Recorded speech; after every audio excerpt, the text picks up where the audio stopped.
ನೋಡಿ ಇವರು ರಾಜಣ್ಣ ಅಂತ ಚೋಳೂರು ಅಲ್ಲಿ ಮಾವಿನ ಮಂಡಿಯನ್ನು ಮಾಡಿದ್ದಾರೆ. ನೋಡಿ ಎಲ್ಲ ಕಾಣಿಸ್ತಾ ಇದೆ, ಮಾವಿನ ಕಾಯಿಗಳ ಮಂಡಿ.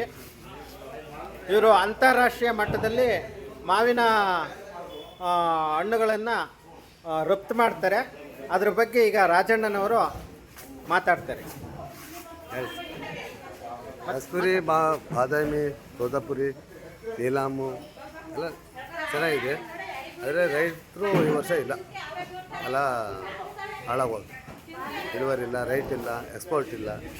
ಹಾಗಾಗಿ ಜನಗಳು ಸ್ವಲ್ಪ ತೊಂದರೆ ಸಿಕ್ಕಂಡು. ವರ್ಷ ಎಷ್ಟು ಟ್ರಾನ್ಸಾಕ್ಷನ್ ಮಾಡ್ತೀರಾ? ಟ್ರಾನ್ಸಾಕ್ಷನ್ನು ಆಗುತ್ತೆ, 1.5-2 ಕೋಟಿ ತನಕ ಆಗುತ್ತೆ. ಆದರೂ ಏನು ಪ್ರಯೋಜನ? ಈ ವರ್ಷ ಯಾಕೆ ಇಳುವರಿ ಕಡಿಮೆ ಆಯಿತು ಸರ್? ಇಳುವರಿ ಇಲ್ಲ, ಇಳುವರಿ ಚೆನ್ನಾಗಿದೆ, ಆದರೆ ಎಕ್ಸ್ಪೋರ್ಟ್ ಇಲ್ಲ. ಎಕ್ಸ್ಪೋರ್ಟ್ ಇಲ್ಲ. ಏನಕ್ಕಾಗಿ ಎಕ್ಸ್ಪೋರ್ಟ್ ಇಲ್ಲ? ಯುದ್ಧ ಸ್ಟಾರ್ಟ್ ಆಯ್ತಲ್ಲ, ಹಂಗಾಗಿ ಇದಾಯ್ತು. ಯುದ್ಧದಿಂದ ಎಕ್ಸ್ಪೋರ್ಟ್ ಇಲ್ದಲೇ ಇರೋದ್ರಿಂದ ನಿಮಗೆ ಲಾಸ್ ಆಗಿದೆ, ನಷ್ಟ ಕಮ್ಮಿ ಆಗ್ತಾ ಇಲ್ಲ. ಜ್ಯೂಸ್ ಎಲ್ಲ ಹಂಗೆ ಸ್ಟಾಕ್ ಇದೆ, ಹಂಗಾಗಿ ಜ್ಯೂಸ್ ಫ್ಯಾಕ್ಟ್ರಿ ಎಲ್ಲ ತಾಂತ ಇಲ್ಲ.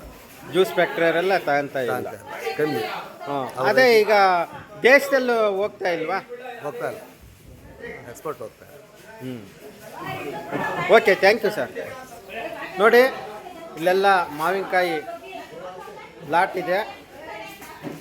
ಈ ಸೈಡಲ್ಲಿ ಲಾರಿಗೆ ತುಂಬ್ತಾ ಇದ್ದಾರೆ.